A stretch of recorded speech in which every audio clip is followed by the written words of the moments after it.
مالک بن دینار رحمه الله دا یو ډېر غټ بزرګ تیر شوی. دی فرمایي چې زه یو پیره حج له لاړم، چې کله حج له لاړم او حج مې وکړو نو بیا مې الله تعالی ته سوال وکړو چې الله په دې کال کې چې څونه کسانو حج کړی دی هغه هم راته وښایې، او د څومره کسانو حج چې تا قبول کړی هغه هم راته وښایه، او د څونه کسانو حج چې تا نه دی قبول کړی هغه هم راته وښایه. نو مالک بن دینار رحمه الله فرمایي چې زه کله ماښام د خپلو عباداتو نه او د ذکر اذکار او د نوافلو نه فارغ شوم نو وده شوم او خوب مې ولیدو. په خوب کې راته آواز وشو چې مالک بن دیناره په دې کال باندې 6 لکه کسانو حج کړی دی. په دې کال باندې چې څومره کسانو حج کړی دی د هغوی تعداد 6 لکه دی، او په 6 لکه کسانو کې مې د ټولو حج قبول کړی دی. یو کس حج چې دی دا مې نه دی قبول کړی. چې کله سر راپاڅېدو مالک بن دینار رحمه الله ډېر زیات خفه دی او په تعجب کې دی چې هسې نو چې الله تعالی هغه 6 لکو کسانو کې د یو کس حج نه دی قبول کړی، نو اس کېدی شي چې هسې نو چېرته هغه زه نه یم. ډېر زیات فکر و ورسره. موږ او تاسو خو چې 2 رکعته نفل وکړو نو په هغې باندې بیا موږ مطمئن یو چې زه 2 رکعته نفل هم کړی. زموږ دا عبادات چې دا هېڅ هم نه دي.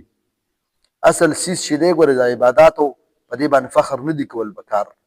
هر یو سیز به کېږي د الله تعالی په رضا سره، چې د الله تعالی رضا پکې شامله نه وي. که هر څونه عبادت تا کړی وي عباداتو سره انسان به ډېر په ګرانه باندې د هغه انسان چې دا فاس کېږي. بهرحال ډېر زیات په تعجب کې و مالک بن دینار رحمه الله ویل نو ټوله ورځ مې دغه شان تېره کړله. ما ویل چې هسې نو چېرته هغه چا حج چې نه دی قبول کړی کېدی شي هغه زه یم. د شپې چې بیا ماښام د خپلو نوافلو ذکر اذکار نه فارغ شوم نو وده شوم. نو په خوب کې راته آواز وشو چې مالک بن دیناره کم کس حج چې مې نه دی قبول کړی هغه ته نه یي. د هغې نوم دی هارون بلخي، د خراسان د بلخ علاقې اوسېدونکی دی. د هغې حج مې نه دی قبول کړی، ته نه یي هغه هارون بلخي دی. مالک بن دینار رحمه الله فرمایي چې کله سهار راپاڅېدم نو ډېر زیاتو په تعجب کې وم چې ده به داسې څه کار کړی وي چې الله رب العزت د حج نه دی قبول کړی. نو په هغه زمانه کې به قافلې تللي. دی راغی او د خراسان چې کومه قافله وه هغې سره میلاو شو، هغوی سره تعارف وکړو او بیا یې ورته وفرمیل چې زه ستاسو علاقه کې چې کوم خراسان کې بلخ علاقه ده هلته تلل غواړم. هلته دوی ورته ویل چې صحیح ده.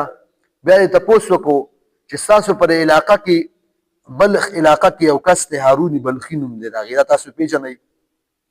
نو قافلې ورته الله ورته وویل چې